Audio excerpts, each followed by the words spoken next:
એ બાવા હિન્દી કરે ચાલુ, એની જે મજા હોય થોડાક થોડાક હમે ભી ફાવતા હે કે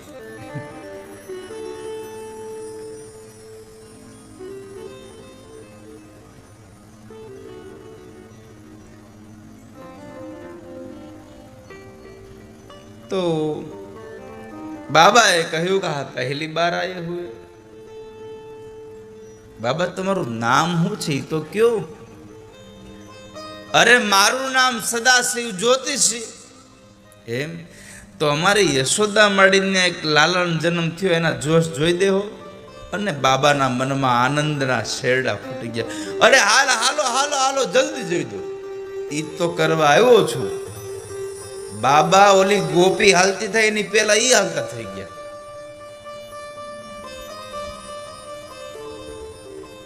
અને પોતે ચાલતા થયા અને જ્યારે આવે છે, પણ ગોપી કીધું બાબા અહીં આંગણામાં ઉભા રહ્યો, હું મારી યશોદા માડીને બોલાવતી આવું. ગોપી દોડતા દોડતા જાય છે. એ યશોદા, એ યશોદા, જરા બહાર તો આવ, જો કોને લઈને આવી છું.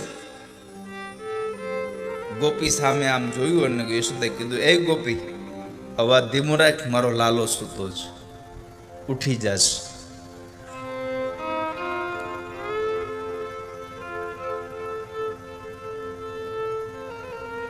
કોને લઈને આવી છું?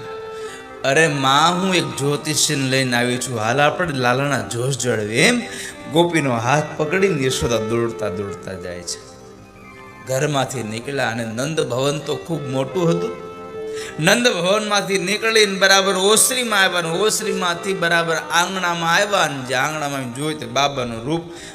યશોદાની આંખો ફાટી ગઈ. ગોપીને કે તું આ કોને લઈને આવી છું? મારે જોશ નથી જોવડાવવાની પાસે હો, આનું રૂપ તો જો. બાબાએ આખા શરીરે ભભૂત લગાડેલી, એક તો પૂરી હાઈટ, એમાં પાછો ઉપર પાછો ઓલો જટાનો અંબોડો, કપાળમાં ત્રિપુંડ શોભે ભગવાનને, હાથમાં ડમરું શોભે, નાગણીઓના કુંડળ પીરા, બાજુબંધ પીરા છે, ગળામાં શેષ નાગ લટકે છે. મારે જોશ ન જોડાવા ના પાડ દે, મારો લાલો ડરી જાય.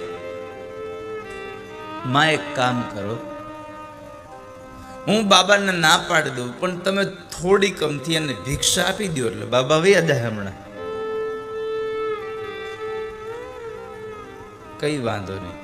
યશોદાજી ઘરમાં ગયા ને આ બાજુ ગોપીએ બાબાને કહ્યું, બાબા માફ કરજો, અત્યારે અમારા યશોદા માનો છોકરો સૂતો છે એટલે અમારે જોશ નથી જોવડાવવા, પણ જ્યારે જોવડાવવા છે ત્યારે તમને બોલાવી જશું. બાબા કહે છે, એક રસ્તો મળ્યો તો ઈ હાલો બંધ થઈ ગયો.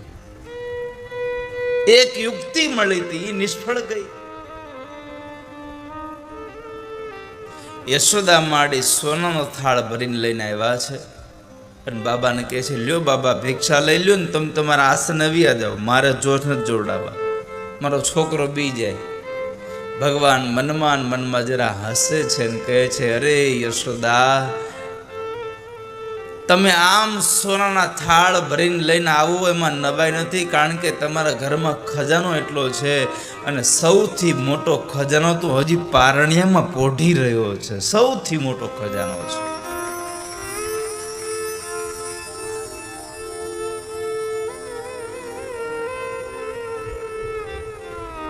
ભગવાન કહે છે, અરે મૈયા, આ બધું મારે શું કરવું? મારે રહેવું સ્મશાનમાં, મારે રહેવું પર્વતોમાં, મારે આ ખજાના કરવા શું? પણ ભગવાન મહાદેવજી એક વાત બહુ સરસ કરી છે. ભગવાન કહે છે, લાવને જે કામથી આવ્યો છું ને એ કામની ચોખવટ કરી દો. ખોટું શું કામે ને ગોળ ગોળ ફેરવવાનું, લાવ ચોખવટ કરી દો. અને આમ પણ આ જગતનો નિયમ છે, કપટ કરે કોઈ દી કૃષ્ણ ન મળે વાલા. જ્યાં કપટ હોય ને કૃષ્ણ ન હોય. એટલે બાબા કહે છે કે માં, મારે તારા આ ખજાના બજાના કાંઈ જોતું નથી. અને આપણા કવિ સુરદાસજી મહારાજે બહુ સુંદર પદ લખ્યું છે. ના ચાહિએ તેરી દौलत दुनिया और न कंचन माया, अपने लाल का दर्श करा दे मैं दर्शन को आया. ना चाहिए तेरी दौलत दुनिया और न कंचन माया, अपने लाल का दर्श करा दे मैं दर्शन को आया. ना चाहिए तेरी दौलत दुनिया और न कंचन माया. હું તો એક કનૈયાના દર્શન માટે આવ્યો છું, મને દર્શન કરાવી દો. માં કહે છે બાબા ભિક્ષા લેવી હોય તો ભલે, ન લેવી તો ભલે, મારો છોકરો તમને આજે જોવા નહીં મળે ને કાલે જોવા નહીં મળે. જાઓ. માના વાક્યો પૂરા થયા, બાબા ચાલુ કર્યું. તો સાંભળી લો યશોદા, જ્યાં સુધી મને તમારા છોકરાના દર્શન નહીં થાય ત્યાં સુધી હવે આ બાવો તારું આંગળું મૂકીને બારો નહીં જાય. બાબાએ તો ત્રિશુલ ખોડી દીધું નંદ બાબાના આંગણામાં. ડમરૂનો અહામ લેખનો નાદ કર્યો અને પદ્માસન વાળીને ભગવાન મહાદેવજી આંખો બંધ કરીને બેસી ગયા છે.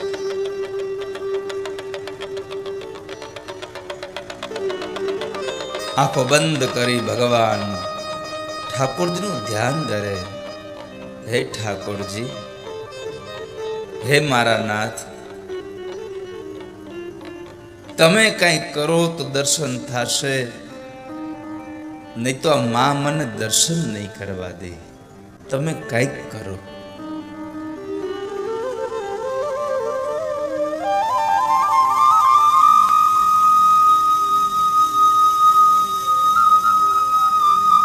નંદ બાબાના આંગણામાં બેઠેલા ભગવાન મહાદેવજીના અંતરમાંથી એક નાદ નીકળ્યો.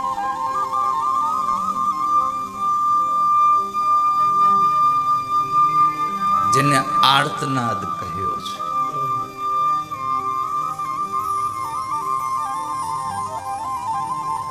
અને મેં ઘણી વખત કહ્યું છે ને ફરી વાર ઝાલાવાડને કહું, બાપ, આ જગતનો બીજો કોઈ અવાજ કોઈ સાંભળે કે ન સાંભળે મને ખબર નથી, પણ તમારા અંતરમાંથી નીકળેલો આર્તનાદ મારો હરિ સાંભળે છે, ભગવાન ઠાકોરજી સાંભળે છે.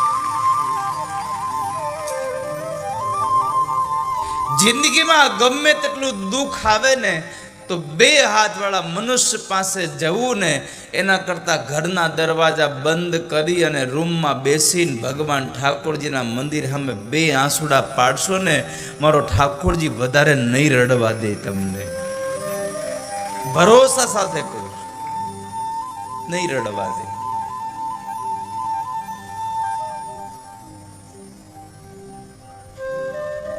ભગવાન બહુ દયાળુ છે.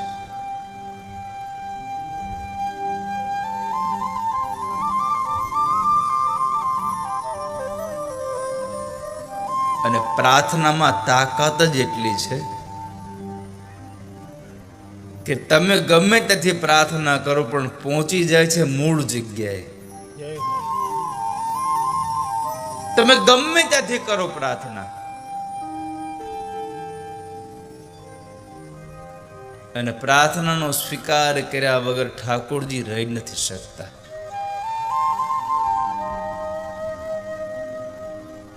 આપણે સ્કૂલમાં જ્યારે ભણતા ને ત્યારે સ્કૂલોમાં સુંદર મજાના એવા સુવિચારો લખેલા હતા રોજ રોજ. એમાં એક સુવિચાર મને આજ મારી હું જે પ્રાથમિક શાળામાં ભણતો ત્યાં લખેલો હતો.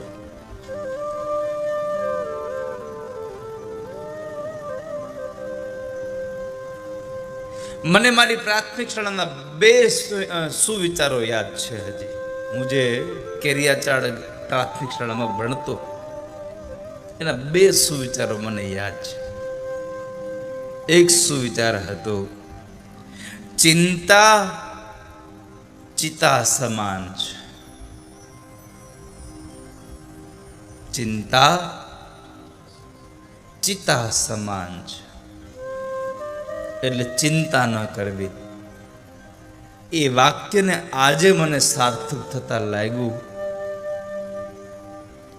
કે ચિંતા કરતા ચિંતન કરવું વધારે હિતાવહ છે. પરમાત્માનું ચિંતન કરીએ.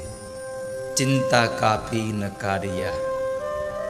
કોઈ કાર્યની ચિંતા ન કરીએ, બધા જ કાર્યમાં ભગવાનનું ચિંતન કરીએ. અને બીજો સુવિચાર હતો એક કેરિયાચારની પ્રાથમિક શાળાનો, પ્રાર્થના એ પ્રભુનો ખોરાક છે. પ્રાર્થના એ પ્રભુનો ખોરાક છે. એટલે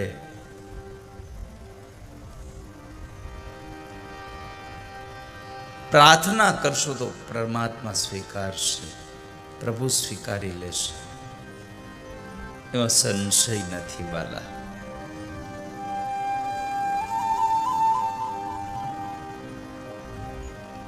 ભગવાન મહાદેવજીએ પ્રાર્થના કરી,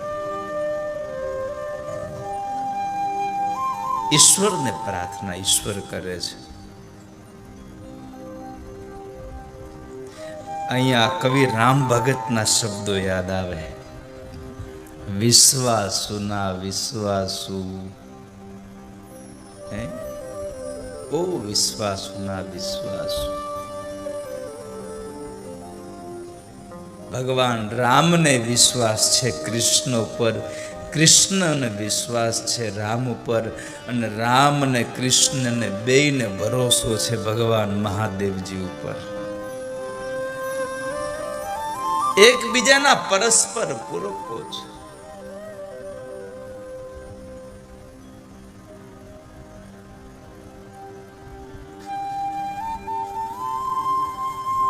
તો ભગવાન મહાદેવજી પ્રાર્થના કરે છે,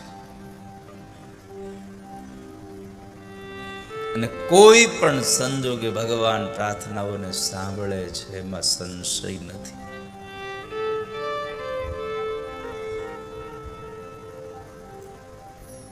એમાં જરાય સંશય નથી.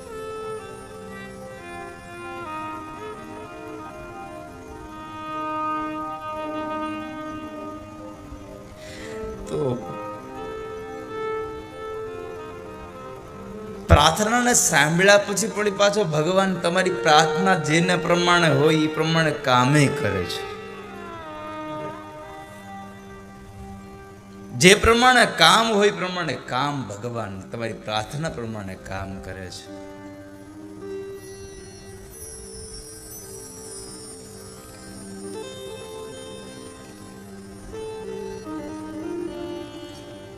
બેસ જણ કાગળ લઈ જા. હા બસ.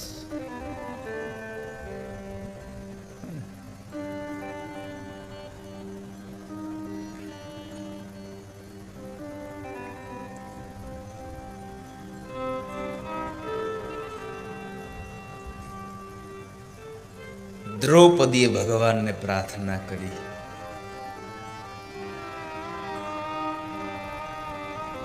દસ 10,000 ઋષિ મુનિઓના ગણ સાથે, એના શિષ્યોના ગણ સાથે દુર્વાસા ઋષિ જમવા પધારે.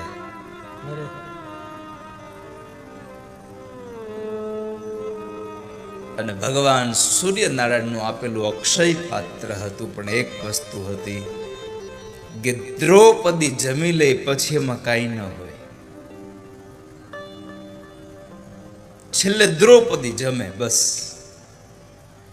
ત્યાં સુધીમાં લાખો માણસને જમાડે તો એ પાત્રમાંથી ખૂટતું નહીં.